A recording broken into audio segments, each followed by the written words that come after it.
सकता हूं। इज्जत तो दिखती है, इज्जत इस मंच की गवाही है कि इज्जत किसे कहते हैं। वरना आप देख लो, अभी 15 दिन नहीं हुए ऐसे कोने मार मार के वहां कोने में ले गए। बताओ लेके नहीं लेके, बताओ। तो ऐसे दिखती है अपने आप। मैं ये कह रहा हूं, इतनी बड़ी आबादी को नकार के और आप ये कहते हैं कि वो आपको वोट भी देती रही, ये तो इनकी ईमानदारी है। हमारे वसीम साहब खड़े हैं और नईम साहब खड़े हैं, मैं कह रहा हूं नकारात्मक राजनीति आपको इस देश को लेकर डूबेगी। मेरी बात को आप याद रखो। सकारात्मक राजनीति करो। वोट को किसी को हराने के लिए मत दो, वोट को किसी को जिताने के लिए दो, वोट को जीतने के लिए दो, वोट को अपने और अपने बच्चों के भविष्य को ध्यान में रखे दो। अभी तक आप क्या कर रहे हैं, और यही चला रहा है लंबे समय से कि फलानी पार्टी को हराना, फलानी पार्टी को हराना। मैं आपसे कह रहा हूं, मैं अपनी 70% एनर्जी किसी को हराने के लिए लगा दूं तो 30% एनर्जी से मेरा कौन सा भला हो जाएगा। हमारी पूरी एनर्जी 5 साल हम लोग जुर्म जात के अत्याचार सहते हैं और बाद का 1 महीना हम इस बात में लगाते हैं कि इसको कौन हरा रहा है।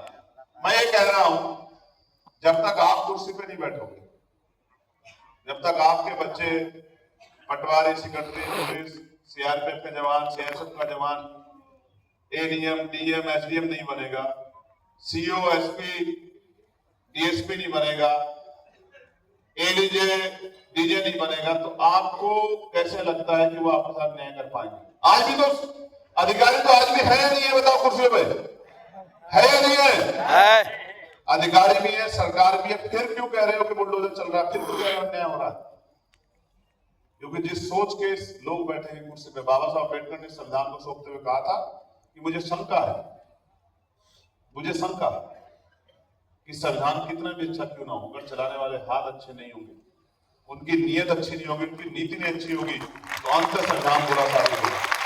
उन्होंने कहा संविधान कितना बुरा क्यों ना हो, अगर चलाने वाले हाथ अच्छे होंगे, उनकी नीति अच्छी होगी, उनकी नीयत अच्छी होगी, तो अंत संविधान अच्छा साबित होगा। आज ही हमारे सामने मुसलमान के साथ साथ पिछड़े वर्ग के लोग कितने बुरे दौर में आप देखें। कथा कर दी, क्यों साहब आपको पता है ना, कथा करती थी इटावा में, चोटी काट ली,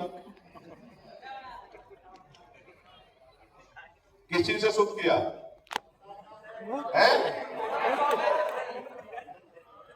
पेशाब से शुद्ध किया। आप सोचो ये क्या सोच है, ये क्या सोच है? जिसके ऊपर पड़ती है उसको ही लगता है कि मेरे ऊपर शोषण हो रहा। मैं आपको सच कह रहा हूं देहरादून वालों, शोषण तो यहां सभी पे हो रहा। जो सरकार के विचार के साथ नहीं है, चाहे वो अगड़ा हो या पिछड़ा हो या मुसलमान हो या दलित हो या वो कर्मचारी हो या अधिकारी हो, सब शोषण के शिकार हैं। ये सरकार उन्हीं की है जो पूंजीपति उनके साथ खड़े हैं या जो उनकी बात कर रहे हैं। ये सरकार उन्हीं की।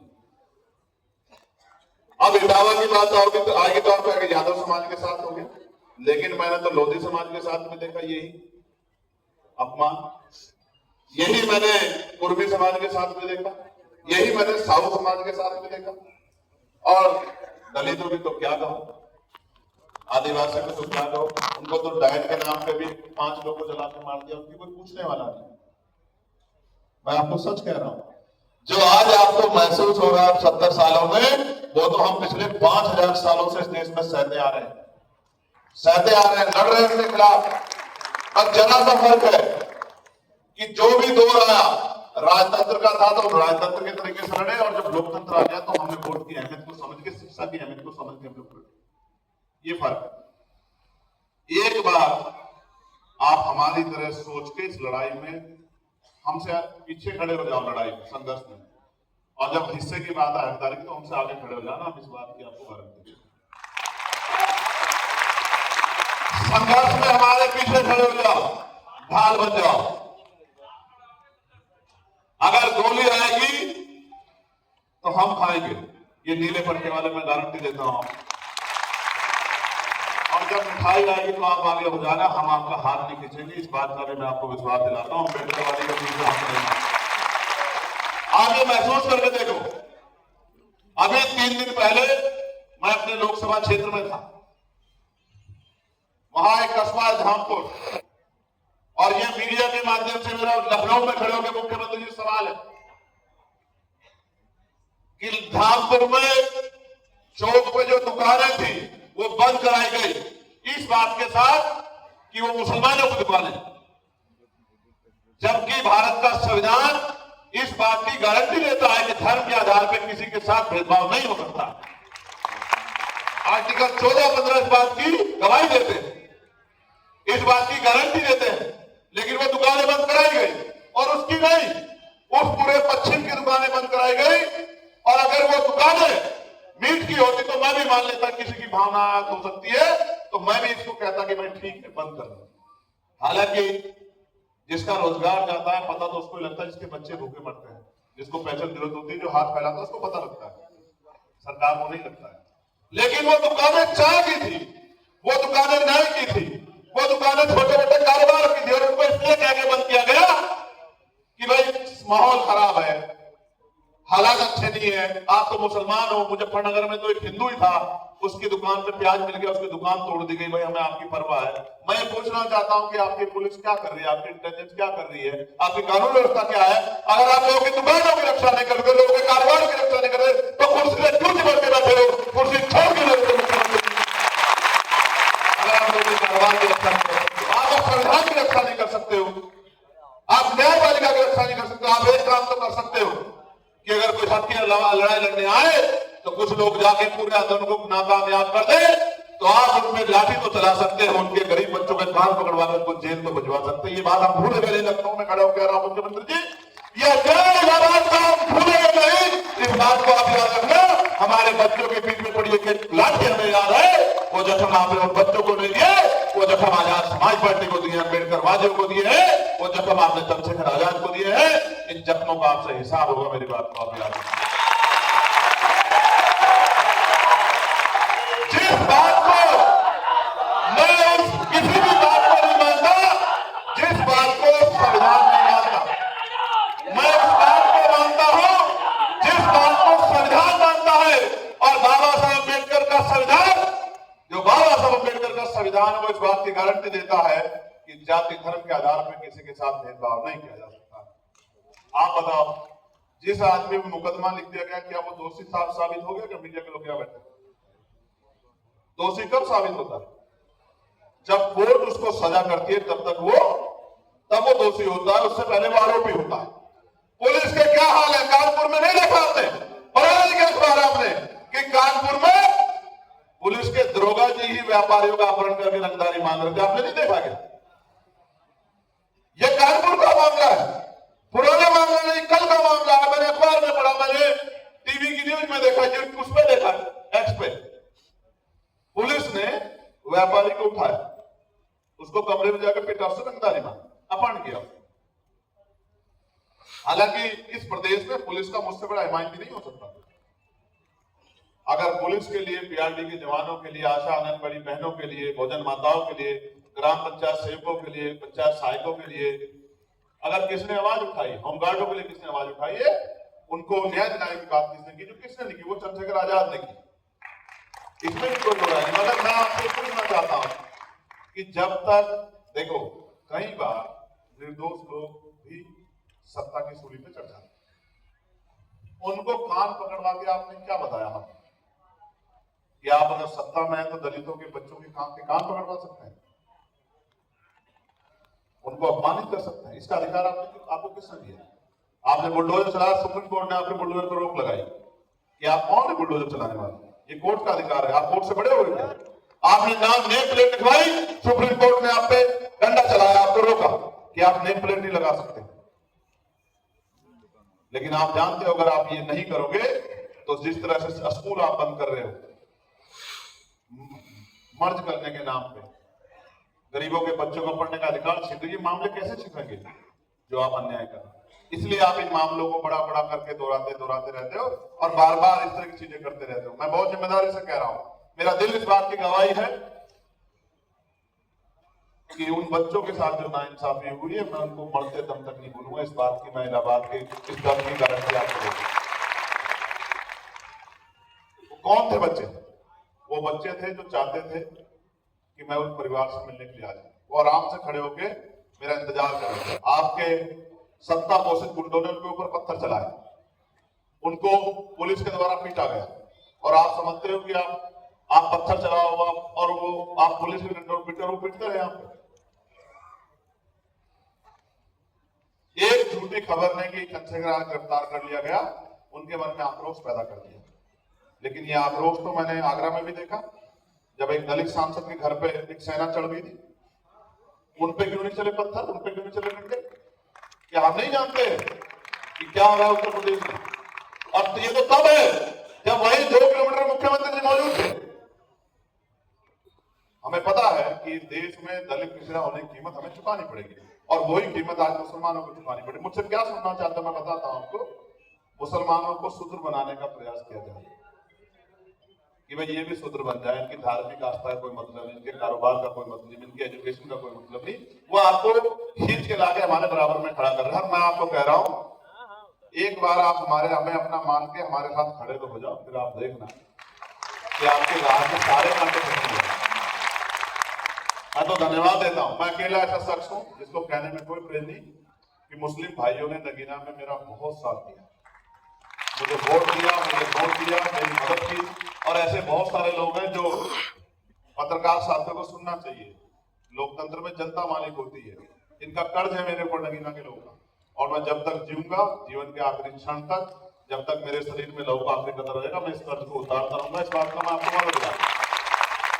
लेकिन कुछ ऐसे शख्स भी हैं जिन्होंने एक महीने के रोजे वही बिताए, जिन्होंने अपनी ईद का त्योहार जो 1 साल में एक बार आता वही बिताया, जो अपने घर नहीं लौटे, अपने परिवारों के बीच नहीं पहुंचे, जिनके घर में जिनकी वालिदा बीमार थी, जिनके वालिद साहब बीमार थे, जिनके बच्चे ईद पे उनकी राह देख रहे थे, वो ऐसे सिपाही आजाद समाज पार्टी के जिन्होंने डट के वहां काम किया और लोगों तक मैसेज पहुंचाने का काम कर। देखो एक मैसेज का असर देखो, मैंने कहा था सब भाई यहां बैठे हैं कि वोट तो आप नगीना के लोग दोगे, लेकिन ये आवाज पूरे देश के गरीबों की बनेगी। मेरी बात समझ, कोई ऐसा मसला नहीं है कि लोग कहते हैं कि आप मुझे पावर में ले आओ, फिर आप देखना मेरा जोर, मैं आपको चांद पे ले जाऊंगा, मैं आपको मंगल पे ले जाऊंगा। मैं आपको ये कह रहा हूं, जब मैं सांसद भी नहीं था, जब मुस्लिम भाइयों को, पिछड़े वर्ग के भाइयों को, किसानों को, पहलवानों को, नौजवानों को मेरी जरूरत पड़ी है, लखनऊ इस बात का गवाह है कि 5 दिन तक 69,000 शिक्षक भर्ती पर मैं यही जमीन पे लेट के उनके बीच में रहता था और सरकार को झुकाने का काम हमने किया था। ये बात की गवाही। जब पहलवान बेटों का मामला आया, मैं वही था उनके साथ डट के मौके पे। जब एनआरसी का मामला आया, मैं फिर कहूंगा, लोग कहते हैं आप मुझे वोट दे दो मैं आपकी लड़ाई लड़ूंगा, कभी मैंने वोट की लड़ाई लड़ी नहीं लड़ी वोट की लड़ाई। एनआरसी का मामला आया, मेरे साथी यहां गवाह हैं, जब हमने बैठ के वो कार्यक्रम बनाया था, मुझे गिरफ्तार किया गया, मुझे जेल भेजा गया, मेरे ऊपर आरोप लगाया गया कि चंद्रशेखर ने भड़काऊ भाषण दिया, और जब कोर्ट ने पूछा, मुझे भी जेल भेजा गया। मैं मीडिया के साथियों को बताना चाहता हूं, आरोपी में और दोषी में फर्क होता है। मेरे ऊपर आरोप लगा, मुझे भेजा गया। जब जज साहब ने पूछा, महिला जज की बताइए क्या भाषण दिया चंद्रशेखर ने भड़काऊ, कि साहब भाषण हमारे पास है, तो उन्होंने कहा बेवकूफ समझे हम लोग, तो उन्होंने मुझे पेश दिया। पैसा लगा दे। मैं बात आपको इसलिए बता रहा हूं, नहीं रोके ने सब लगा।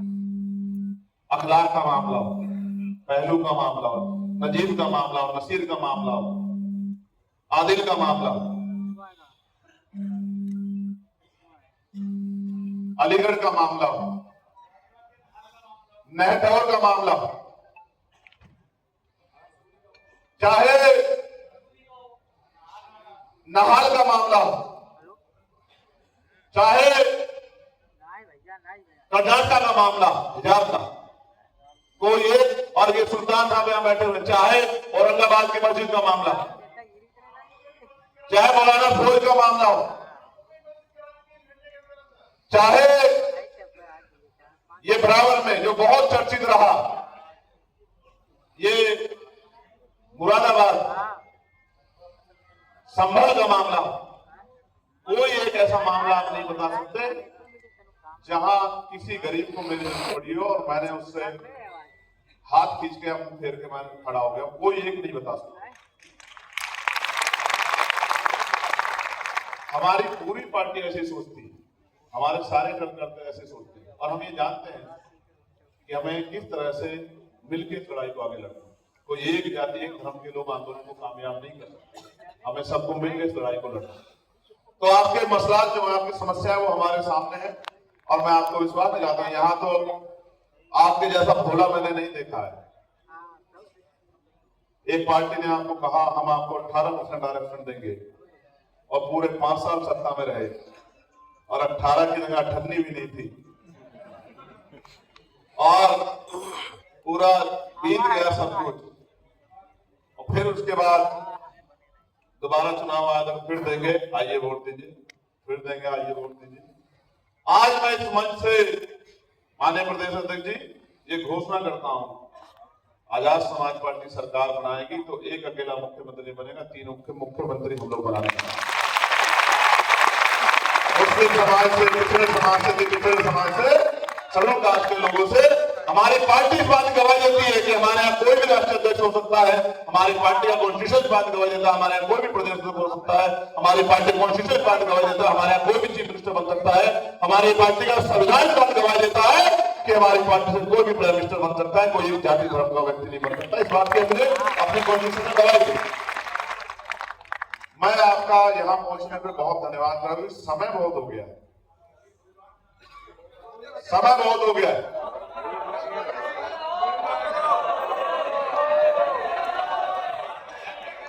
लेट तो नहीं हो रहे हो?